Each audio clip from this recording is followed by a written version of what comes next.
Salut, c'est Romaric. Dans cette vidéo, je vais te proposer une alternative au revenu universel. Non, enfin, c'est pas moi qui te la propose. En fait, je pense que du coup, je vais devoir m'intéresser à une nouvelle chose qui est le kolkhoz. Et puis, bien sûr, plein d'autres aspects du communisme, etc. Parce que, en fait, ça fait non plus, ça doit faire 5-6 ans que je me considère comme anarchiste communautaire. Et de plus en plus, je me demande si, bon bref, je serais pas plus axé sur du communisme. Et avant, parce que je sais qu'il y a il y a des gens très cultivés qui regardent ces vidéos, enfin j'en sais rien en fait. Mais pour les autres, le communisme, c'est pas Staline ou la Corée du Nord ou des trucs comme ça, quoi. Voilà, c'est une répartition des outils de travail avant tout.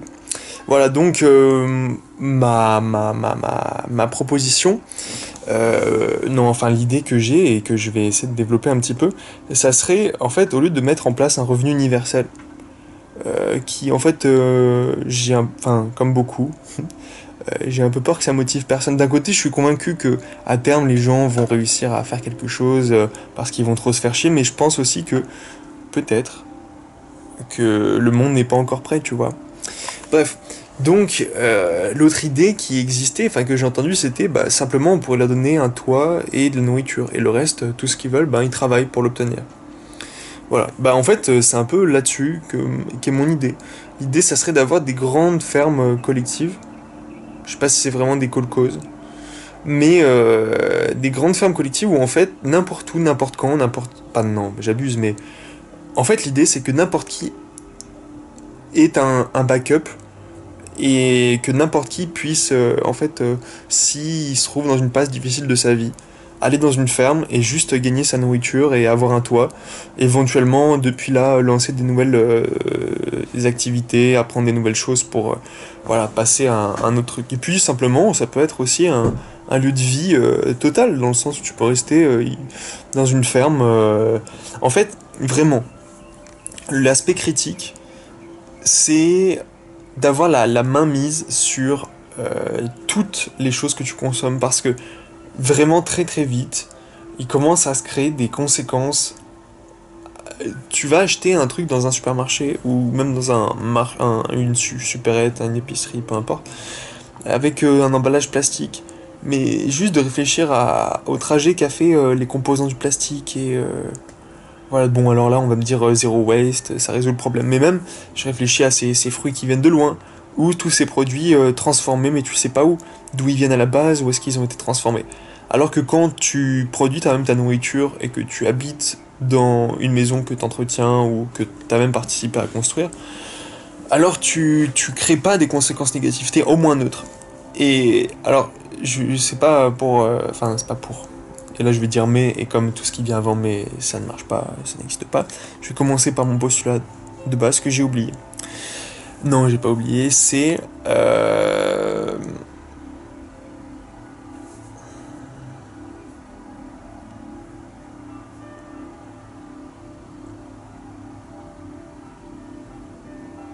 Ah oui, je voulais dire, je veux pas faire mon tyran, mais ou le mec exigeant, mais je pense que en tant qu'humain responsable, en tant qu'humain plus qu'animal plutôt, il est un peu de notre devoir de savoir gérer ces conséquences, de savoir, de comprendre, de voir en fait que des actes anodins ont beaucoup plus d'importance que juste ce qu'on pense, tu vois, que mettre les trucs au recyclage, c'est pas fini, c'est pas genre, bah c'est bon.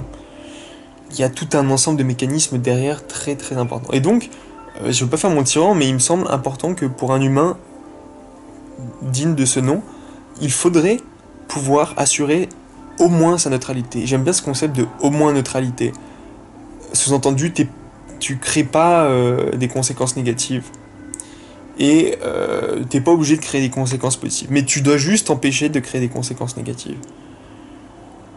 Que ce soit au niveau environnemental, enfin genre naturel ou humain, parce que c'est l'étape d'après, genre, enfin c'est les étapes qui se développent en même temps, tu vois, et ça revient un peu cette vidéo sur développement personnel et militantisme, et que tout est en train de C'est pas évident hein, comme processus, mais j'ose croire, j'ai foi là-dedans, voilà, je trouve que c'est pas mal, ça me donne de la motivation de penser que il y a un processus justement où on enlève des petits bouts d'animal comme ça de nous, pour arriver à quoi je ne sais pas, mais voilà, l'aspect au moins neutralité est très importante. Et c'est déjà énorme en fait, au niveau nature, d'accord, et au niveau humain, alors là, ça dépasse l'entendement. Je pense que c'est pas possible en tant que humain doté d'un écho d'être au moins neutre émotionnellement. Parce qu'il y a des jours où t'es négatif, t'as beau essayer de te mettre de te cacher, de te mettre dans ta caverne, il y a toujours des gens qui viennent te parler, ou t'es forcément confronté à des situations où là tu engendres des choses négatives. Donc tant qu'on n'aura pas résolu ces problèmes intérieurs, ça sera compliqué. Mais au moins en attendant ça, voilà, moi je propose une sorte de... Alors je sais pas qui tient ces fermes, je sais pas comment elles fonctionnent, je pense qu'une IA arrivera à bien gérer la logistique du truc, de quand est-ce qu'on a besoin de quelqu'un, etc.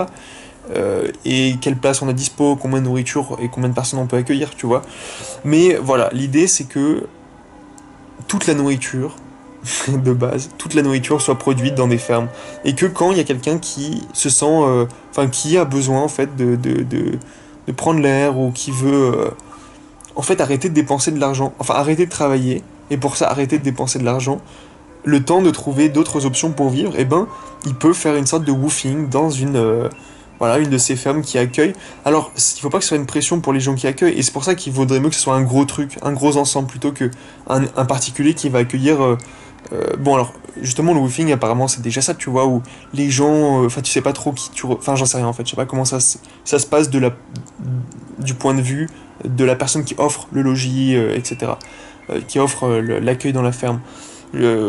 Mais moi j'aurais un peu peur personnellement de voir un mec random arriver et me rendre compte que en fait cette personne a déjà pas mal de problèmes dans sa vie, et que du coup comme c'est un peu mon devoir de l'accueillir, ou que voilà, en tout cas je suis obligé de l'accueillir les premiers jours jusqu'à trouver une autre ferme dispo pour le prendre, ou des gens plus adaptés, et ben je serais obligé de supporter, et j'ai peur que tu vois ça attaque à force, puisque l'idée ça serait quand même de gérer des gros volumes de population, potentiellement des millions, tu vois, voilà.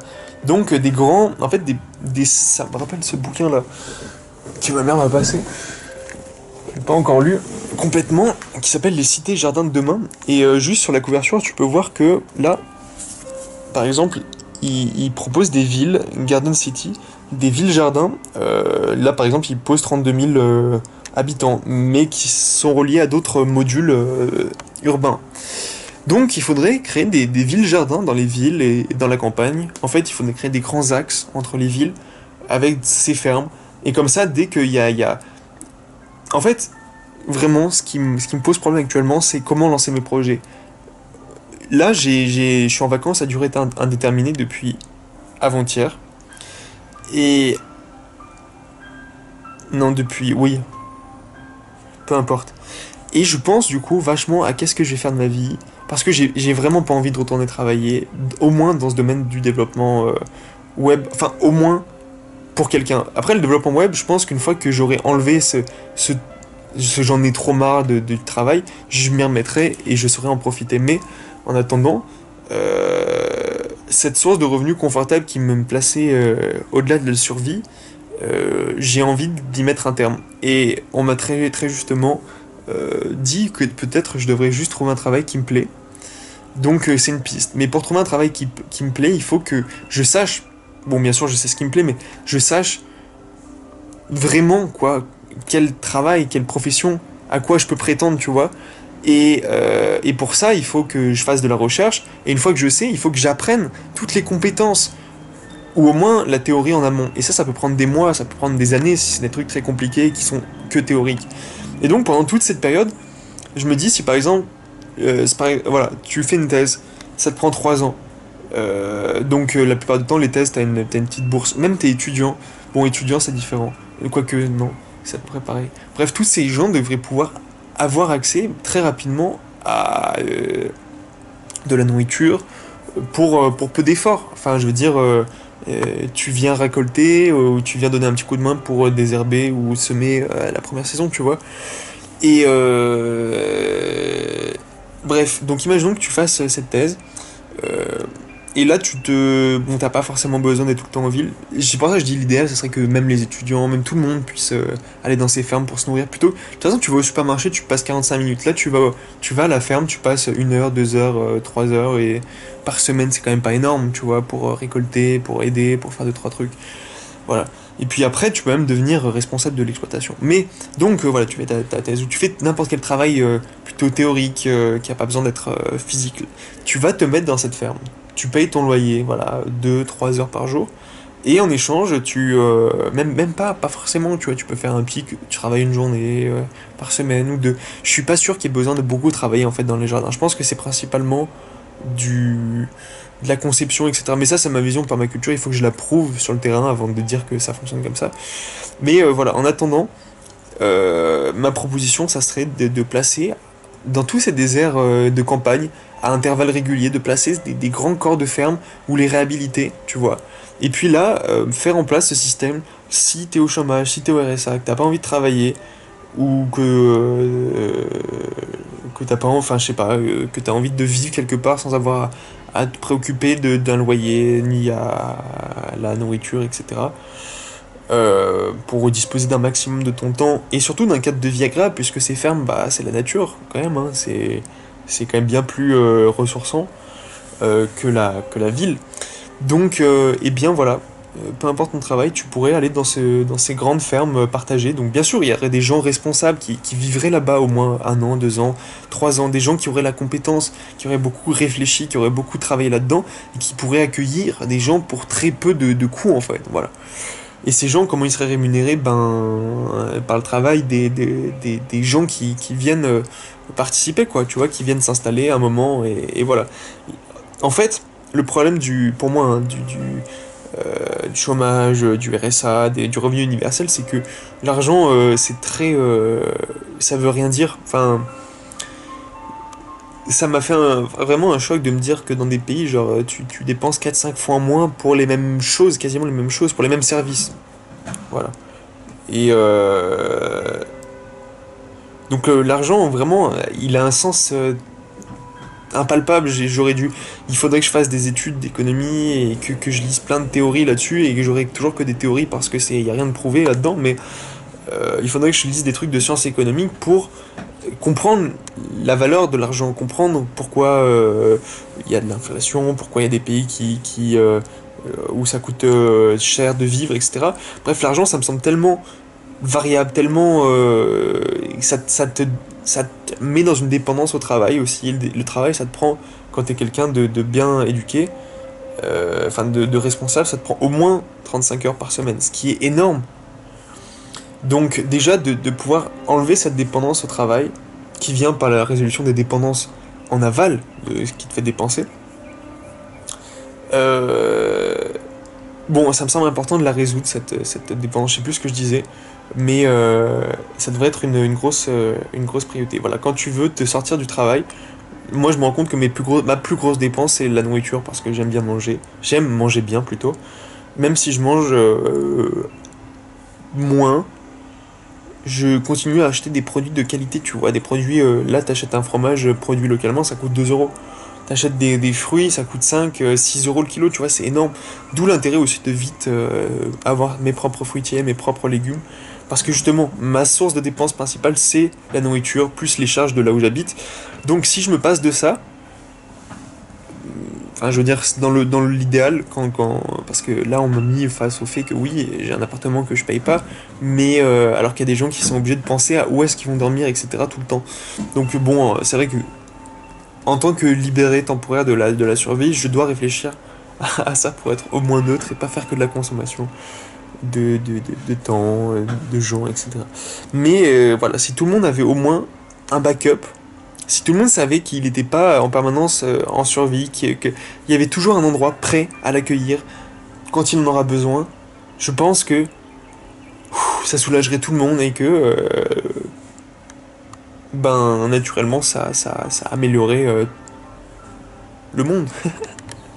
Voilà, juste de pas penser, de pas se dire putain mais si je travaille pas, si je réussis pas mes études, si je fais pas ci, si je fais pas ça, Tu vois, toujours à se dire c'est quoi le pire qui peut m'arriver, même si tu sais traiter ce genre d'émotions, mais c'est toujours à penser comme ça, waouh, ça te fatigue. Ça te fatigue plus vite et tu coûtes à la sécurité sociale quand tu vas faire un burn-out ou des cancers, des trucs comme ça, tu vois. Voilà, donc et je pense que je peux essayer de faire un truc comme ça sur mon terrain. Il faut que je réfléchisse, mais dans 5-10 ans par contre, hein, voilà.